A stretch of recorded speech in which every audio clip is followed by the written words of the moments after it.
ಪಿತನ ಸುತನ ಮತ್ತು ಪವಿತ್ರಾತ್ಮನ ನಾಮದಲ್ಲಿ ಆಮೆನ್. ಪ್ರೀತಿಯ ಸಹೋದರ ಸಹೋದರಿಯರೇ, ನಿಮಗೆಲ್ಲರಿಗೂ ಇಂದಿನ ಶುಭ ಕಾಮನೆಗಳು. Good evening to all of you. Today we are going to reflect on the book of Genesis, chapters 14, 15, book of Job, chapter 3, 4, Proverbs, chapter 1, verses 18 to 19. ಹೌದು ಆತ್ಮೀಯರೇ, ವಿಶೇಷವಾಗಿ ನಾವು ಆದಿಕಾಂಡ ಅಧ್ಯಾಯ 14 ನೋಡುವಾಗ ವಿಶೇಷವಾಗಿ ನೋಡುತ್ತೇವೆ. ಇಲ್ಲಿ ಅಬ್ರಹಾಮನ ತಮ್ಮನ ಮಗನಾದ ಲೋತನನ್ನು ರಕ್ಷಣೆ ಕೊಡುತ್ತಾನೆ.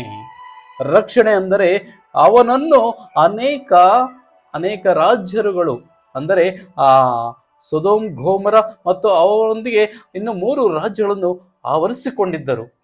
ಎಲ್ಲವನ್ನು ಕೊಳ್ಳಿ ಹೊಡೆದಿದ್ದರು. ಇದನ್ನು ತಿಳಿದ ಅಬ್ರಹಾಮ ವಿಶೇಷವಾಗಿ ತನ್ನೊಂದಿಗೆ ನುರಿತವಾದ ವ್ಯಕ್ತಿಗಳನ್ನು ಕರೆದುಕೊಂಡು ಹೋಗಿ ದೇವರ ಆಶೀರ್ವಾದದಿಂದ ತನ್ನ ತಮ್ಮನ ಮಗನಾದ ಲೋತನನ್ನು ಬಿಡಿಸಿಕೊಳ್ಳುತ್ತಾನೆ.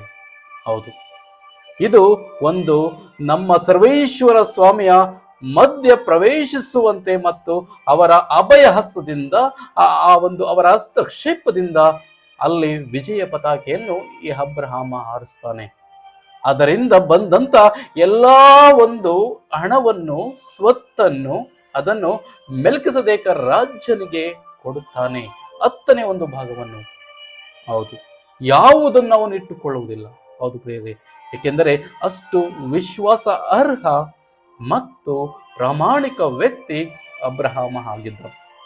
ಏಕೆ ಈ ಒಂದು ಅಧ್ಯಾಯದಲ್ಲಿ ನೋಡುತ್ತೇವೆ. ವಿಶೇಷವಾಗಿ ಮೆಲ್ಕಿಸದೇಕನಂತೆ ಸತ್ಯವಂತನು, ಪ್ರಾಮಾಣಿಕನು ಅಬ್ರಹಾಮ. ಅದೇ ರೀತಿ ಅಧ್ಯಾಯ 15ರಲ್ಲಿ ನಾವು ನೋಡ ಬಯಸುತ್ತೇವೆ ಅಬ್ರಹಾಮನ ವಿಶ್ವಾಸ ಮತ್ತು ಸತ್ಯಸಂಧತೆಯನ್ನು. ಇಲ್ಲಿ ಸರ್ವೇಶ್ವರ ಸ್ವಾಮಿ ಅಬ್ರಹಾಮನ ಸತ್ಯಸಂಧತೆಯನ್ನು, ವಿಶ್ವಾಸವನ್ನು ನೋಡಿ ವಿಶೇಷವಾಗಿ ಅವನು ಹೇಳುತ್ತಾರೆ, ಹೊರಗೆ ಕರೆದುಕೊಂಡು ನೋಡು, ಆಕಾಶದ ನಕ್ಷತ್ರಗಳನ್ನು ನೋಡು, ನಿನ್ನಿಂದ ಎಣಿಸುವುದಾದರೆ ಎಣಿಸು, ಅದರಂತೆ ನಾನು ನಿನ್ನ ಜನಾಂಗವನ್ನು ಮಾಡುವೆನು, ಮರಳ ರಾಶಿಯಂತೆ ನಿನ್ನ ಜನಾಂಗವನ್ನು ನಾನು ಸೃಷ್ಟಿಸುವೆನು, ನಿನ್ನ ಜನಾಂಗಕ್ಕೆ ಕೀರ್ತಿ ತರುವೆನು ಎಂಬುದಾಗಿ ಒಡಂಬಡಿಕೆಯನ್ನು ಮಾಡಿಕೊಡುತ್ತಾರೆ. ಹೌದು, ಇಂದು ನಮ್ಮೊಂದಿಗೂ ಅದೇ ಒಂದು ಒಡಂಬಡಿಕೆ ಪ್ರಭುವಿನಿಂದ ಆಗಿದೆ. ಏನದು? ನಾವು ದೇವರ ಮಕ್ಕಳು, ಅವರು ನಮಗೆ ತಂದೆ. ಅವರ ಆಜ್ಞೆಗಳನ್ನು ಕಾಯ ವಾಚ ಮನಸ್ಸ ನಾವು ಪಾಲಿಸಬೇಕು. ಎಷ್ಟೋ ಬಾರಿ ಪಾಲಿಸಿಲ್ಲ. ಹೌದು, ಇಂದು ಅಬ್ರಹಾಮನು ವಿಶೇಷವಾಗಿ ದೇವರನ್ನು ಸಂದೇಹ ಪಟ್ಟರು. ಯಾಕೆಂದರೆ ನಾನು ವೃದ್ಧ, ನನ್ನ ಹೆಂಡತಿ ವೃದ್ಧ, ನನಗೆ ಹೇಗೆ ಮಕ್ಕಳಾಗುವುದು? ಆದರೆ ಸರ್ವೇಶ್ವರ ಸ್ವಾಮಿ ಹೇಳ್ತಾರೆ, ಹೆದರಬೇಡ, ನಿನಗೆ ನಾನು ಮಕ್ಕಳನ್ನು ಕೊಡುವೆನು, ನಿನ್ನ ವಂಶ ಉದ್ಧಾರಕನು, ನಿನ್ನ ವಾರಸುದಾರನು ನಿನ್ನ ಮಗನೇ ಆಗುವನು, ಬದಲಾಗಿ ನಿನ್ನ ದಾಸನು ಆಗುವುದಿಲ್ಲ. ಹೌದು, ಎಲಿಯೇಜರನು ಅವನು ವಾರಸುದಾರ ಆಗಲಾರನು ಎಂಬುದಾಗಿ ಆ ಒಂದು ಒಡಂಬಡಿಕೆಯನ್ನು, ಭರವಸೆಯನ್ನು ಸರ್ವೇಶ್ವರ ಸ್ವಾಮಿ ಅಬ್ರಹಾಮನಿಗೆ ಕೊಡುತ್ತಾರೆ. ಅದೇ ರೀತಿ ಯೋಬನ ಗ್ರಂಥ 3ರಲ್ಲಿ ನಾವು ನೋಡುವುದಾದರೆ ಇಲ್ಲಿ ಯೋಬನ ಯಾತನೆ ಇನ್ನೂ ಕ್ರಮಿಸುತ್ತದೆ. ಯಾಕೆಂದರೆ ವಿಶೇಷವಾಗಿ ಯೋಬ ತನ್ನ ಹುಟ್ಟು ದಿನವನ್ನು ಶಪಿಸುತ್ತಾನೆ. ನಾನೇಕೆ ಹುಟ್ಟಿದೆ? ಇಲ್ಲಿ ಯೋಬನ ಯಾತನೆ ಮರ್ಮವಾಗಿದೆ. ಅವನು ತನ್ನ ಯಾತನೆಯನ್ನು ಎಂದಿಗೂ ಅರಿಯುವುದಿಲ್ಲ. ಆದರೆ ಸರ್ವೇಶ್ವರ ಸ್ವಾಮಿಯ ಅಭಯ ಹಸ್ತ ಅವನ ಮೇಲಿರುತ್ತದೆ. ಎಂದಿಗೂ ಅವನನ್ನು ವಿನಾಶಕ್ಕೆ ತಳ್ಳುವುದಿಲ್ಲ. ಬದಲಾಗಿ ವಿಶೇಷವಾಗಿ ಈ ಮುಗ್ಧತೆಯನ್ನು ಸರ್ವೇಶ್ವರ ಸ್ವಾಮಿ ಮೆಚ್ಚುತ್ತಾರೆ, ತಾಳ್ಮೆಯನ್ನು ಮೆಚ್ಚುತ್ತಾರೆ, ಅವನ ಸತ್ಯಸಂಧತೆಯನ್ನು ಮೆಚ್ಚುತ್ತಾರೆ. ಹೌದು, ಅದೇ ರೀತಿ ಇಂದು ವಿಶೇಷವಾಗಿ ಯೋಬನ ಯಾತನೆ ಅವನಿಗೆ ಅಳಲನ್ನು ತರುತ್ತದೆ, ದುಃಖವನ್ನು ತರುತ್ತದೆ, ಸಂಕಟ ಎಲ್ಲವನ್ನು ತರುತ್ತದೆ. ಆದರೆ ಅವನ ವಿಶ್ವಾಸ ಎಂದಿಗೂ ಕುಂದುವುದಿಲ್ಲ. ಹಾಗೆ ಯೋಬನ 4ನೇ ಗ್ರಂಥದಲ್ಲಿ ನೋಡುತ್ತೇವೆ, ಎಲೀಫಜ ಇವನು ಯೋಬನ ಸ್ನೇಹಿತ.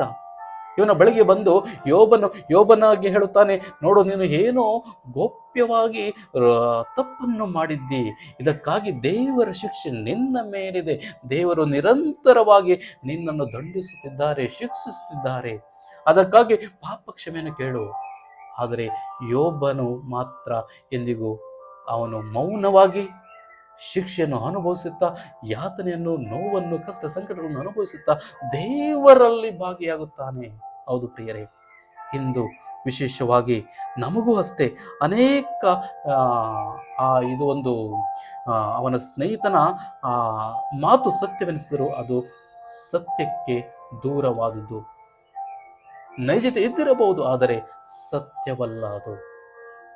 ಅದಕ್ಕಾಗಿ ಇಂದು ಮಾನವನ ಗ್ರಹಿಕೆ ವಿಶೇಷವಾಗಿ ದೇವರ ತೀರ್ಪಿಗೆ ನಿಲುಕದ್ದು. ನಮ್ಮ ಗ್ರಹಿಕೆ ಎಲ್ಲವೂ ಲೌಕಿಕ, ಆದರೆ ದೇವರ ನ್ಯಾಯ ನೀತಿ ತೀರ್ಪು ವಿಶೇಷವಾಗಿ ಎಲ್ಲೇ ಇಲ್ಲದ್ದು. ಅದನ್ನೇ ಇಂದು ನಾವು ಜ್ಞಾನೋಕ್ತಗಳಿಗೆ ಅಧ್ಯಾಯ 1 ವಚನ 7ರಿಂದ 19 ನೋಡುತ್ತೇವೆ. ದೇವರಲ್ಲಿನ ಭಯಭಕ್ತಿ ಜ್ಞಾನದ ಮೂಲ ಎಂಬುದಾಗಿ ವಿಶೇಷವಾಗಿ ಇಲ್ಲಿ ಕೀರ್ತನೆಕಾರ ಹೇಳಿದ್ದಾನೆ. ಹೌದು, ಹೇಗೆ? ಅದು ನಮ್ಮ ಜೀವನಕ್ಕೆ ಮಾತ್ರವಲ್ಲ, ನಮ್ಮ ಸರ್ವಸ್ವಕ್ಕೆ ದೇವರ ಜ್ಞಾನ ಆಧಾರ. ಅದರಿಲ್ಲದೆ ಬಾಳಲು ಸಾಧ್ಯವಿಲ್ಲ. ಹೌದು, ಅದೇ ರೀತಿ 10-19 ವಚನಗಳನ್ನು ನೋಡುತ್ತೇವೆ. ಹಿಂಸೆ ಹಾಗೂ ಮೋಸದಿಂದ ಲಾಭಕೋರರಾಗಿರುವ ಎಷ್ಟೋ ಜನರಿಗೆ ವಿಶೇಷವಾಗಿ ಈ ಧರೆಯಲ್ಲಿ ವಿನಾಶವೇ ಕಟ್ಟಿಟ್ಟ ಬುತ್ತಿ. ಹಿಂಸೆಯಿಂದ ಮೋಸದಿಂದ ನಾವು ಜನರ ಕಣ್ಣನ್ನು ಮುಚ್ಚಬಹುದೆಂದಾದರೆ ಅದು ಆ ಮಾರ್ಗ ವಿನಾಶಕ್ಕೆ ಅದು ದಾರಿ ಇರುತ್ತದೆ. ಅದು ಮುಕ್ತಿಯನ್ನು ಅಥವಾ ಮೋಕ್ಷವನ್ನು ಕೊಡುವುದಿಲ್ಲ, ನಮಗೆ ಜೀವವನ್ನು ಕೊಡುವುದಿಲ್ಲ. ಒಳಿತು ನಮಗೆ ಜೀವ ಕೊಟ್ಟರೆ ಕೇಡು ನಮಗೆ ಮರಣವನ್ನು ಕೊಡುತ್ತದೆ. ಆದ್ದರಿಂದ ವಿಶೇಷವಾಗಿ ನಾವು ಇಂದು ಒಳಿತನ್ನು ಹಾಗೂ ದೇವರ ಆಶೀರ್ವಾದವನ್ನು, ಅನುಗ್ರಹವನ್ನು ಬೇಡೋಣ.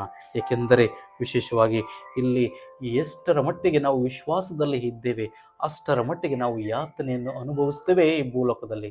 ಆದರೆ ವಿಶ್ವಾಸದ ಮುಕ್ತಿಯ, ವಿಮೋಚನೆಯ ಹಾಗೂ ಇದರೆಲ್ಲರ ಜಯಬೇರಿ ನಾವು ದೇವರಲ್ಲಿ ವಿಶ್ವಾಸವಿಟ್ಟಾಗ. ಹೌದು, ಈ ಒಂದು ದೃಢತೆ ಅವರಲ್ಲಿ ಮಾತ್ರ. ಆದ್ದರಿಂದ ಪ್ರಿಯರೇ, ವಿಶೇಷವಾಗಿ ನಮ್ಮ ವಿಶ್ವಾಸ, ನಮ್ಮ ವಿಮೋಚನೆ ಕ್ರಿಸ್ತನಲ್ಲಿ ಮಾತ್ರ. ಅದಕ್ಕಾಗಿ ನಾವು ಈ ಭೂಲೋಕದಲ್ಲಿ ಈ ಒಂದು 4 ಅಧ್ಯಾಯಗಳನ್ನು ಪಠಿಸುವುದರೊಂದಿಗೆ, ಯೋಬನ ಗ್ರಂಥ ಹಾಗೂ ಆದಿಕಾಂಡ 14-15 ಈ ಅಧ್ಯಾಯಗಳನ್ನು ಪಠಿಸುವುದರೊಂದಿಗೆ ನಾವು ದೇವರಲ್ಲಿ ವಿಶ್ವಾಸನ ಇನ್ನೂ ಹೆಚ್ಚಾಗಿ ಬೈಬಲ್ನ ಸಂಗಾತಿಗೆ ನಾವು ಅದರ ಪಠ್ಯಕ್ಕೆ ಒಳಗಾಗೋಣ. ಮಾತ್ರವಲ್ಲ, ಅನುಭವಿಸೋಣ. ಪ್ರತಿಯೊಂದು ವಾಕ್ಯ ಜೀವ ನೀಡುವ ವಾಕ್ಯ, ಅದನ್ನು ಅನುಭವಿಸೋಣ. ಅದು ಯಾವಾಗಲೂ ನಮ್ಮ ಸಂಗಾತಿಯಾಗಲಿ. ಅದಕ್ಕಾಗಿ ಪ್ರಾರ್ಥಿಸೋಣ. ಪಿತನ, ಸುತನ ಮತ್ತು ಪವಿತ್ರಾತ್ಮನ ನಾಮದಲ್ಲಿ ಆಮೇನ್.